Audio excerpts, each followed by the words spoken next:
Oke, halo sahabat Teknika 107,7 FM. Ketemu lagi nih bareng saya Maha Putri dan ada Bagus Widiane di operator. Kali ini kita ketemu di program STEM C Flash edisi kedua. Masih ingat dong yang edisi yang pertama kemarin kayak gimana? Nah, hari ini Sabtu 19 September 2023, kayaknya suasananya tuh kayak lagunya Vina Panduwinata.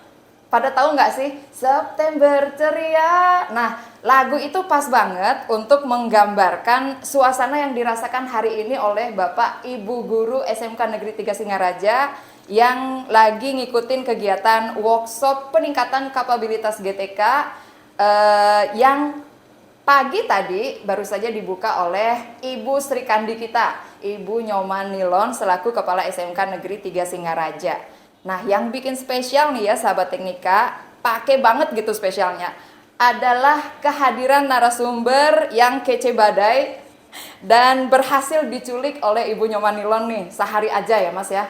Iya. Cuman sehari padahal pengennya biar lama-lama. Oke, kita ketemu bareng Mas Miftahus Sururi atau bekennya dipanggil Mas Sururi ya Mas ya? Iya, halo sahabat Teknika, semoga sehat selalu ya. Senang banget ini bisa diundang dan berbagi ngobrol santai di SMK Negeri 3 Singaraja. Wow, nah gimana nih sahabat Teknika? Udah denger kalimat pembuka aja dari Mas Rurinya udah kedengeran kan? Beliaunya asik, pokoknya asik deh ya.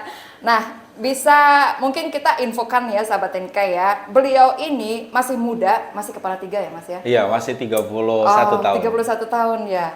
Oke, beliau ini sudah banyak banget gitu loh ya kiprahnya, khususnya di dunia pendidikan ya. Mengawali karir sebagai pengajar muda Indonesia Mengajar dari tahun 2014 sampai 2016. Terus di tahun 2017 nih beliau masuk ke analis data dan kebijakan Kemdikbudristek hingga tahun 2019. Nah, di tahun 2020 beliau jadi tim staf khusus Menteri Bidang Pembelajaran Kemdikbudristek. Wow, keren nggak tuh? Dan dari tahun 2021 sampai sekarang nih ya, sahabat Teknika, beliau adalah manajer komunikasi dan data artikel 33 di Ditjen GTK Kemdikbudristek. Waduh, salut banget nih Mas Ruri nih. Kayaknya banyak ilmu yang harus kita serap ya. Bener nggak? Bagus, oke, dia lagi nggak bisa ngomong. Mas Bagus ketawa-ketawa terus kan ya. Ketawa aja. Oke nih Mas Ruri, biar singkat aja ya. Nah, Mas Ruri diculik sama Ibu Sri Kandi Nilon ya dalam rangka peningkatan kompetensi serta budaya belajar dan berbagi melalui pembuatan naskah video pembelajaran untuk guru-guru di SMK Negeri 3 Singaraja. Nah, kalau kita lihat nih ya CV dari Mas Ruri ini mengawali karir sebagai pengajar muda Indonesia Mengajar. Nah, biar bisa menggelitik rekan-rekan yang lain apalagi yang muda-muda nih Mas, bisa diceritain nggak gimana tuh awalnya? Ya, awalnya waktu itu saya semester 5 gitu ya.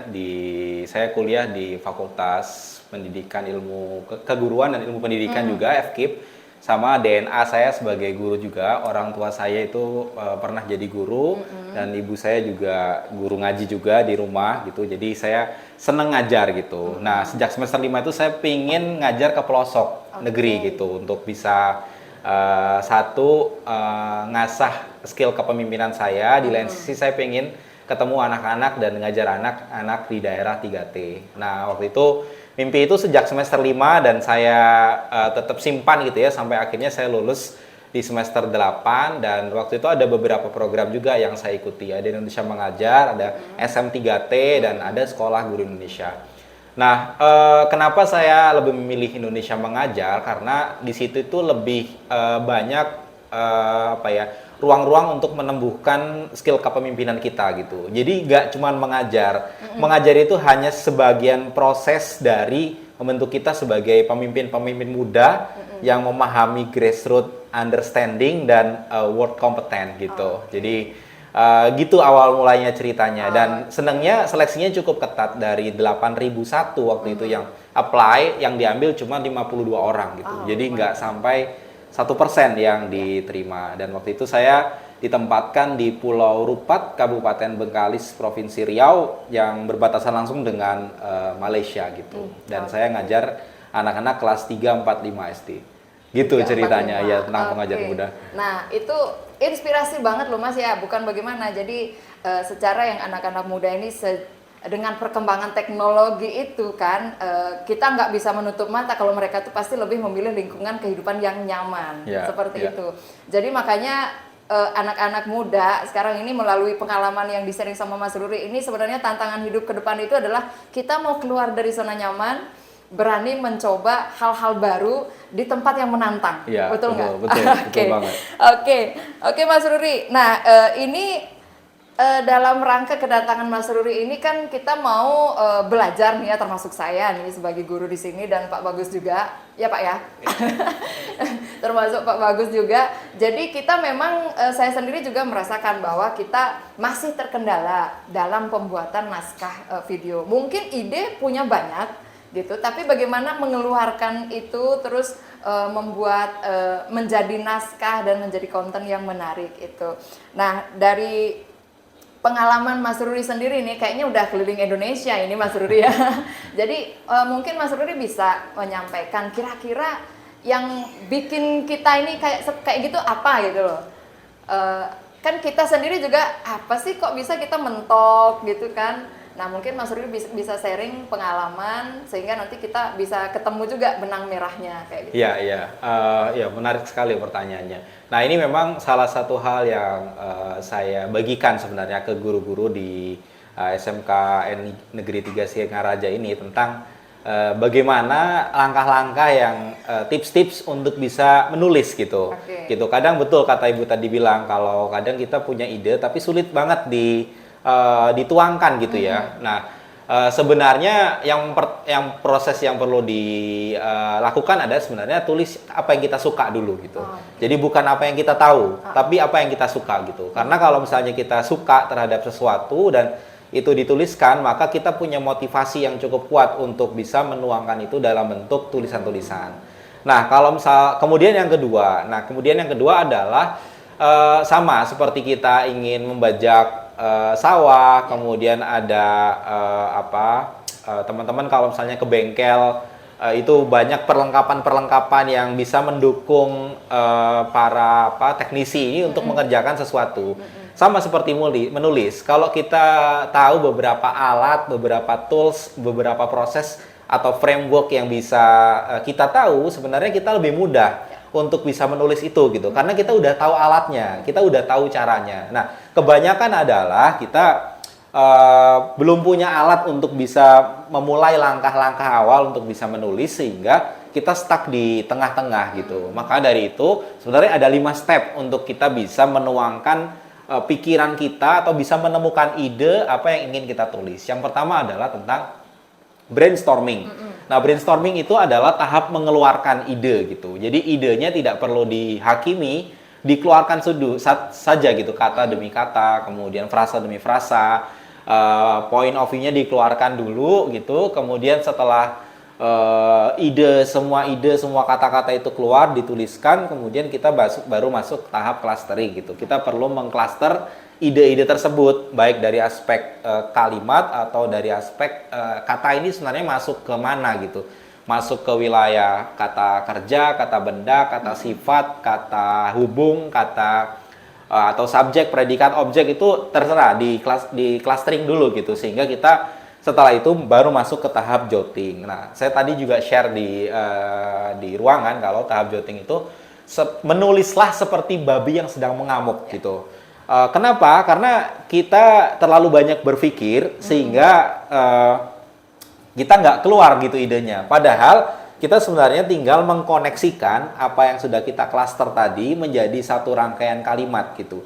Kalimat ini perlu terus ditulis sehingga menjadi beberapa kalimat, mungkin bisa jadi belasan kalimat, puluhan kalimat, sehingga kita punya banyak ide, banyak stok yang ternyata saya udah nulis 15 kalimat ini, nggak sadar gitu bahwa dia sebenarnya udah prosesnya cukup jauh gitu. Nah, setelah itu baru direview, ditata seperti puzzle gitu ya, urutannya, kemudian flow-nya gitu, baru terakhir diedit gitu, sehingga itu bisa jadi satu naskah yang lebih memudahkan kita dalam menulis gitu. Cuman ini jadi salah satu tools aja untuk proses menulisnya gitu sih Bu. Oke. Jadi intinya sih sebenarnya awalnya keberanian ya, mungkin ya. Betul, betul. Mungkin Keberanian. ya berani dan ini dulu ya kalau misalnya apa ya, kalau ada hal baru itu kita growth mindset aja. Iya, Kan ada growth fixed mindset, ada growth mindset. Fixed mindset itu kita udah langsung tertutup dengan hal-hal baru gitu. Sehingga kita sulit untuk bertumbuh karena diri kita sendiri udah menutup diri dengan hal-hal baru itu gitu. Dan yang kedua adalah growth mindset. Growth mindset itu kita terbuka bahwa kita bisa terus tumbuh di usia kita yang mungkin tidak muda lagi, kita tuh terus bisa terus tumbuh. Nah, saya ingin bagikan satu hal sebenarnya. Ada satu quote yang menarik. No one know everything gitu. Nggak ada setiap orang yang tahu semuanya gitu.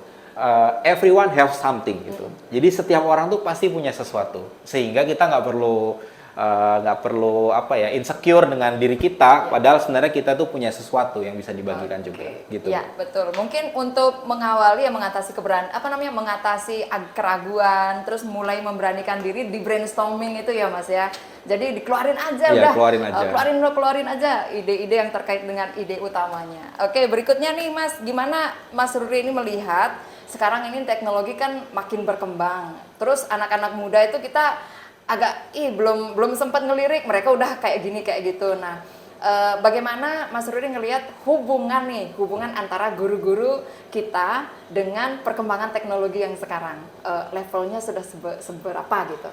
Ya, kalau sebenarnya kita di era Mas Menteri ini sangat beruntung ya, karena banyak program-program yang sangat mendukung para guru gitu untuk menjadi profesi yang lebih bermartabat, bermulia, dan bisa dibanggakan gitu. Guru tuh keren gitu. Nah, salah satu hal yang dibuat adalah platform Merdeka Mengajar gitu, yang mana guru bisa belajar di mana aja dan kapan aja.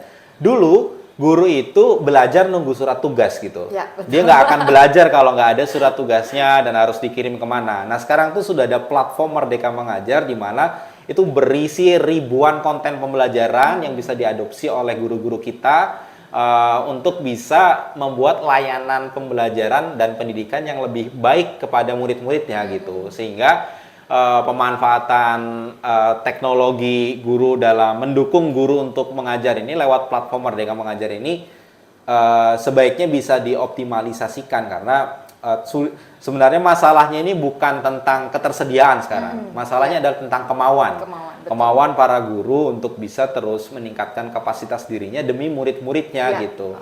Nah, cukup banyak ya yang bisa digunakan untuk mendukung para guru untuk mengajar, seperti Canva, kemudian Quizzes, kemudian ChatGPT itu juga lagi hits gitu ya. Orang-orang buat PowerPoint itu pakai AI aja, pakai ChatGPT, kemudian ya cukup banyak berbagai platform yang bisa mendukung guru-guru untuk mengajar gitu. Tadi kata kuncinya adalah satu, tinggal guru tersebut mau atau tidak gitu untuk bisa memanfaatkan itu, karena sumbernya sekarang udah ada. Kalau dulu kan memang isunya adalah keterbatasan keterbatasan kesempatan untuk bisa belajar. Kalau sekarang udah isu itu udah berpindah gitu. Isu itu adalah tentang kemauan. Nah, kemauan ini kalau menurut saya kuncinya adalah di komunitas belajar. Kalau komunitas belajar di sekolah itu hidup, setiap minggu guru-gurunya terus berdiskusi, ada hal baru dicoba, kemudian bisa sharing satu sama lain, itu adalah jadi kunci bahwa budaya belajar berbagi itu akan terus hidup lewat komunitas belajar yang ada di sekolah gitu. Maupun presidennya ganti, menterinya ganti, kurikulumnya ganti, tapi kalau budaya belajar berbagi lewat komunitas belajar itu hidup, dia akan bisa sustain dan beradaptasi dengan perubahan zaman yang ada. Oke, banyak PR nih ya buat kita nih, Bapak Ibu guru. Oh, banyak PR ya? Oh, enggak. Saya asumsinya guru-guru di sini udah punya komunitas belajar yang hidup ini di sini. Sebenarnya sih kita punya, cuman bisik-bisik. Oh, gitu. Bisik-bisik di belakang. Oke nih, Mas Ruri, ini kedatangan pertama ya ke SMK Negeri 3 Singaraja. Terus kalau ke Bali sudah sering ya Mas ya? Ke Bali ya 4, 5, 6 kali gitu. Oke, ya. Bali Utara? Bali Utara 3 kali ini. 3 kali. Itu kemana aja? Tapi belum pernah mampir ke sini loh. Oh iya, belum ke sini. Sempat ke ke Lovina waktu itu, sempat nemenin ada project Kick Andy dengan Manchester United. Waktu Oke, itu ya. saya bantu nemenin anak-anak buat dilatih pelatihnya MU. Dan beberapa bulan lalu ke SMK Negeri 1 Sukasade juga gitu Oh, untuk iya. bisa sharing session Sharing gitu. session. Gitu. Oke, mungkin Mas Ruri hal terakhir mungkin yang bisa disampaikan dengan adanya kegiatan yang sekarang, mungkin harapan Mas Ruri ke depannya melihat kita-kita ini harapannya bagaimana, terus kesan-kesannya terhadap sekolah kita, pesan-pesannya yang disampaikan, silakan Mas. Ya, sahabat teknika, saya sebenarnya amazing ya datang ke sekolah ini gitu, bukan hanya sekolahnya yang luas, tapi dia punya rekam jejak historis yang cukup panjang sebenarnya gitu. Kalau kita googling tuh banyak berita-berita keluar tentang SMKN Negeri 3 Singaraja. Nah, yang kedua adalah pengalaman saya waktu workshop tadi di sesi 1, karena masih ada sesi 2, itu hampir saya lihat semua guru antusias dan berani mencoba gitu dengan apa yang tadi saya sampaikan gitu, step by stepnya gitu. Hampir semua guru mencoba hal itu gitu, sehingga ini menjadi salah satu bukti bahwa kemauan guru untuk mencoba hal baru di SMKN Negeri 3 Singaraja ini merupakan hal yang baik gitu. Entah ada PR apa, saya tidak tahu karena saya baru beberapa jam di sini gitu, tapi kuncinya kalau menurut saya adalah di komunitas belajar. Kalau komunitas belajarnya itu hidup, maka sekolahnya itu akan hidup dan layanan pada murid-murid itu akan semakin berkualitas gitu. Mumpung kepala sekolahnya baru kan ya, jadi bener. mungkin itu Semangat jadi baru. kesempatan untuk bisa terus tumbuh gitu. Oke, terima kasih banyak Terima Mas kasih, Ruri. Ibu.